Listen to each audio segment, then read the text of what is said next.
بسم اللہ الرحمن الرحیم۔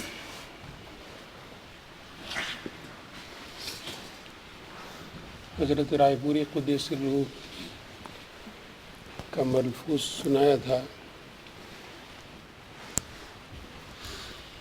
کہ ایک لمحے کے لیے حق تعالی شانہ کی یاد سے غفلت اور اسے بھولنا ایک لمحے کے لیے یہ اکبر الکبائر ہے۔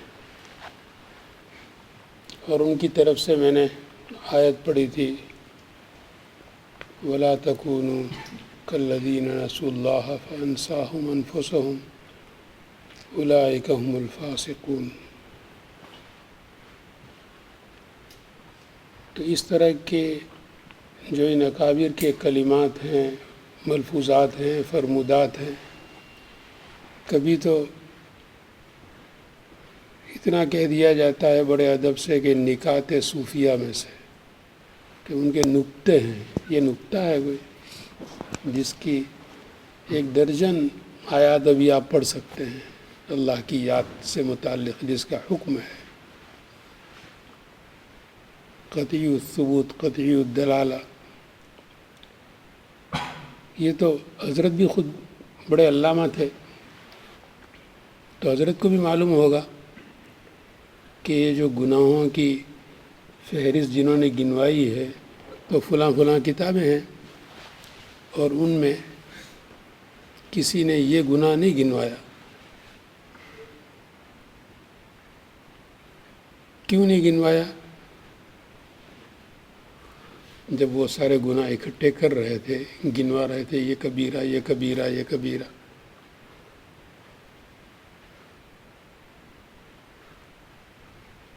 تو اس کا آسان جواب ہے کہ ایک مرتبہ حضرت شیخ قدس سرہ فرماتے ہیں کہ میں نے درس میں حضرت سہارنپوری قدس سرہ سے بحث چل رہی تھی تہجد سنت ہے یا واجب۔ تو حضرت سہارنپوری قدس سرہ بیان فرما رہے تھے کہ تہجد سنت ہے۔ تو حضرت شیخ فرماتے ہیں کہ میں نے عرض کیا کہ حضرت ابن حمام نے تو شرح ہدایہ میں اسے واجب کہا ہے کہ واجب ہے۔ تو حضرت سہارنپوری رحمۃ اللہ علیہ نے فرمایا کہ پھر تو اور تیرے شیخ حضرت سہارنپوری دونوں جنت میں قلع بازیاں کھاتے پھری ہو۔ قلع بازیاں بچے رول ہوتے ہیں، یہاں سے وہاں تک، دائیں بائیں، یہاں سے شروع کیا وہاں تک پہنچ جاتے ہیں، کبھی سر کے بل، کبھی دائیں بائیں۔ کیوں کہ جنت تو ساری خالی ہوگی، کہ سب ٹھہرے گنہگار، واجب کو ترک کرنے والے سارے کے سارے، تو ساری جنت خالی، تو تو اور تیرے حضرت اور ابن حمام اور ان کے جیسے جو واجب کو ادا کرنے والے ہوں گے، تو یہ امت کو بچانے کے لیے کہ جتنا ہو سکا ان سے امت کو بچانے کی کوشش کی۔ اسی لیے ایک بہت بڑے فقیہ میسرہ، تو انتقال کے بعد کسی نے خواب میں دیکھ کر ان سے پوچھا کہ حضرت کیا گزری؟ تو فرمانے لگے کہ حق تعالی شانہ نے مجھے بلایا اور فرمایا کہ جاؤ، تمہیں رخصت دی جاتی ہے۔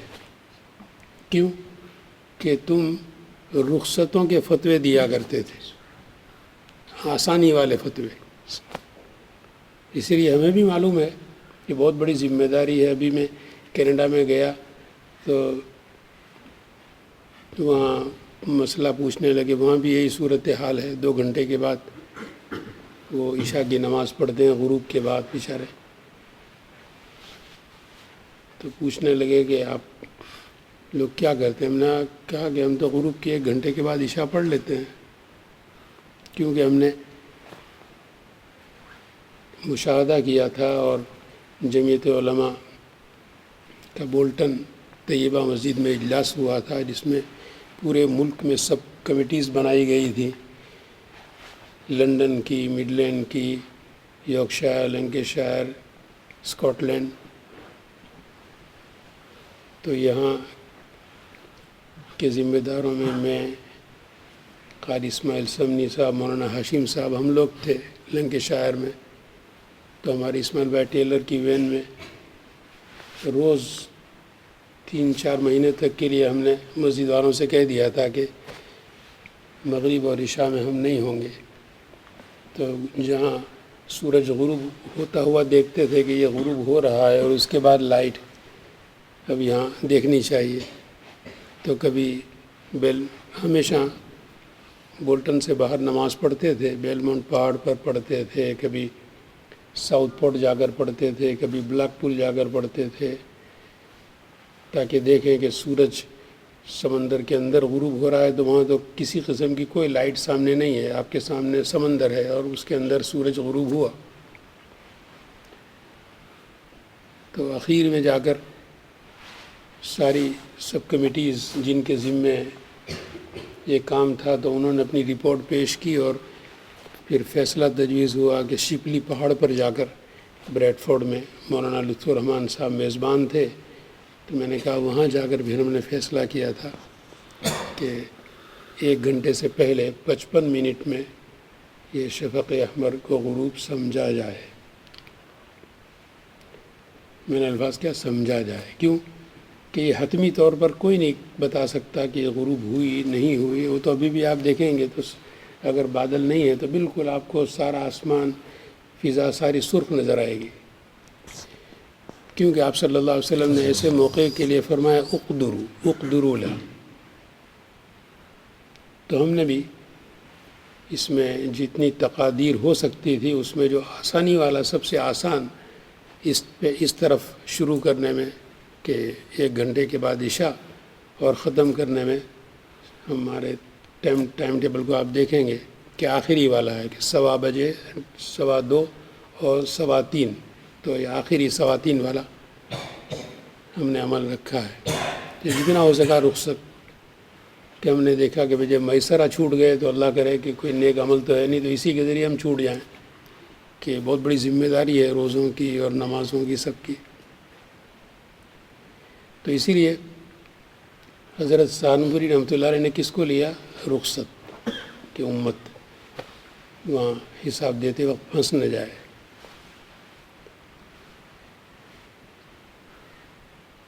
تو یہ ورنہ حضرت رائے پوری قدس سرہ، تو میں نے عرض کیا کہ بہت بڑے ظاہری باطنی علوم کے علامہ تھے. ان کا اپنا حال تو کیا ہوگا، ان کا ایک مرید، اس کا حال سنیے. عام آدمی، نہ کوئی عالم، نہ کوئی محدث، نہ صاحب علم، عام آدمی. اور یہ قصہ سنایا. بہت بڑے محدث گزرے ہیں، دارالعلوم دیوبند میں بھی محدث رہے، ڈابیل میں بھی رہے، حضرت مولانا بدر عالم صاحب رحمۃ اللہ علیہ. ان کے صاحبزادے وہ بھی خود بہت بڑے عالم تھے، حضرت مولانا آفتاب عالم.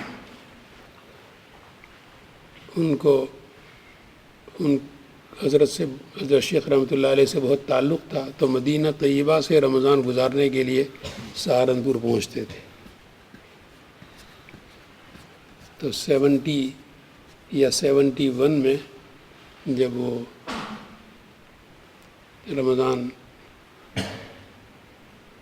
کے اخیر عشرے میں وہاں حضرت کے یہاں پہنچے، تو اس طرح جو بیان ہوتا تھا تو ان سے کہا گیا کہ آج آپ کا بیان.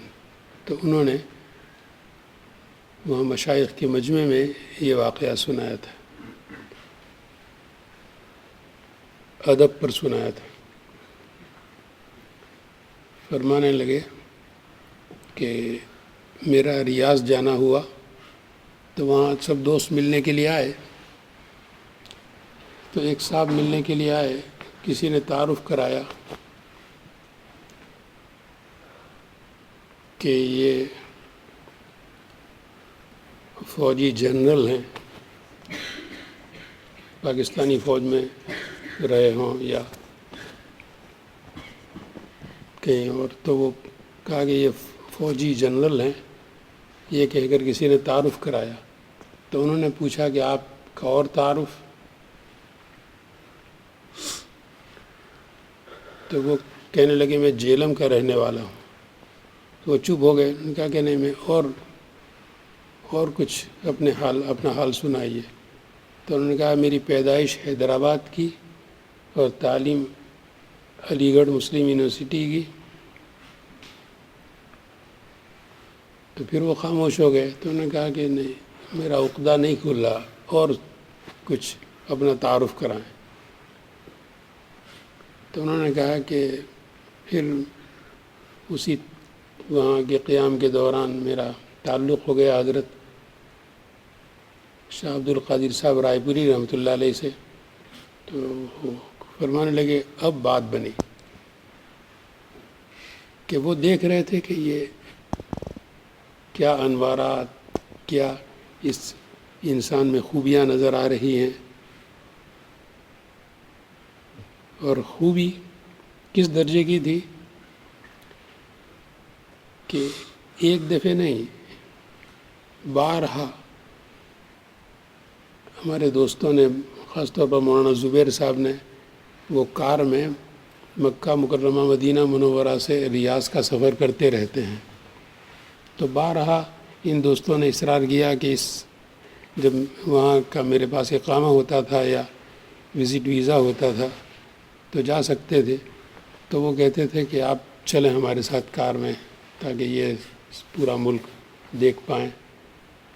تو یہ 12-15 گھنٹے کا کار کا سفر، میں نے کہا میرے بس کا تو ہے نہیں، آئندہ پھر کبھی جائیں گے۔ تو کبھی میں نہیں جا سکا ان کے ساتھ، سالہ سال وہ اصرار کرتے رہے۔ تو وہ ریاض سے پیدل چلتے، اور صرف کس کے لیے؟ پیدل حج کے واقعات تو آپ نے بہت سنے کہ حضرت آدم علیہ نبینا علیہ الصلاۃ والسلام لنکا سے، سرندیپ سے، ہندوستان سے پیدل حج کے لیے تشریف لے جایا کرتے تھے۔ حضرت شیخ قدس سرہ کے خاندان میں سے مفتی الہی بخش صاحب، بہت بڑے بزرگ، ان کے بھتیجے حضرت مولانا مظفر حسین صاحب کاندھلوی، بڑے اولیاء اللہ میں سے، تو ان کے متعلق لکھا ہے کہ انہوں نے ہندوستان سے 7 پیدل حج کیے، 7 پیدل حج، اور اللہ نے آخری حج میں وہیں بقی میں رکھ لیا ان کو۔ تو پیدل حج کے واقعات تو آپ نے سنے ہیں، لیکن حضرت مولانا آفتاب صاحب فرماتے ہیں کہ یہ ریاض سے مدینہ منورہ حضور پاک صلی اللہ علیہ وسلم کی خدمت میں سلام عرض کرنے کے لیے پیدل آیا کرتے تھے۔ تو یہ حضور پاک صلی اللہ علیہ وسلم کی خدمت عالی میں اشعار تو بہت سنے ہوں گے آپ نے کہ میں سر کے بل حاضر ہوں اور سر کے بل حاضری دوں، اور یہ سب ادب کو بیان کیا جاتا ہے۔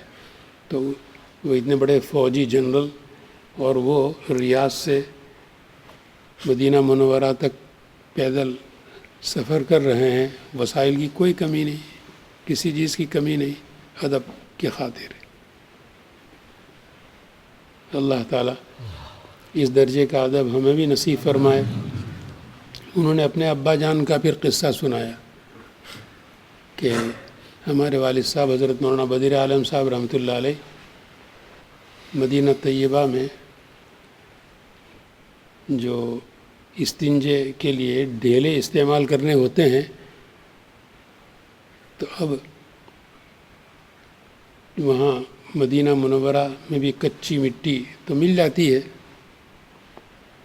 تھوڑی تلاش کرنی پڑے گی کہ پتھر زیادہ ہوں گے، ریت زیادہ ہوگی، لیکن مٹی بھی مل جاتی ہے۔ لیکن وہ بھیجا کرتے تھے کہ بھئی اس فلاں راستے پر جاؤ اور مدینہ منورہ کے حدود سے 5 میل باہر بھیجتے تھے، 5 میل، کہ وہاں سے اٹھا کر لاؤ، کہ کہیں ہم ڈیلے اٹھا لیں اور غلطی سے بھی وہ حدود مدینہ کے اندر کے ہوں تو مدینہ پاک کی مٹی اور اس کے لیے ہم استعمال کریں. تو وہ مدینہ طیبہ سے باہر، کیونکہ وہ جو حدود متعین ہیں وہ پہاڑوں کے ذریعے ہیں، کہ اس پہاڑ سے لے کر فلاں پہاڑ تک، اس سے وہاں تک، حرہ شرقیہ غربیہ. اور جو آپ جب میقات پر احرام باندھیں گے مدینہ منورہ سے مسجد میقات پر پہنچیں گے تو وہاں اس بالکل سامنے آپ کو پہاڑ نظر آئے گا. اس پہاڑ سے لے کر احد تک یہ حد بندی اس طرف سے کی گئی ہے اور ادھر سے حرہ شرقیہ غربیہ. تو یہ جو حدود ہیں تو کہیں غلطی سے حدود مدینہ کے اندر سے مٹی نہ اٹھا لیں، اس کے لیے وہ بھیجا کرتے تھے کہ فلاں جگہ سے آگے جاؤ اور اس کے بعد 5 میل دور سے پتھر اٹھاؤ.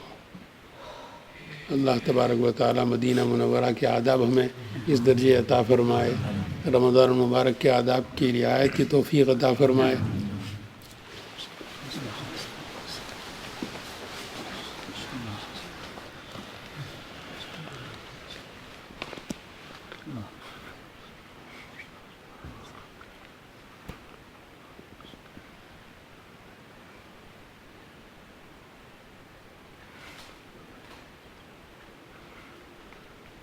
صلی اللہ تعالی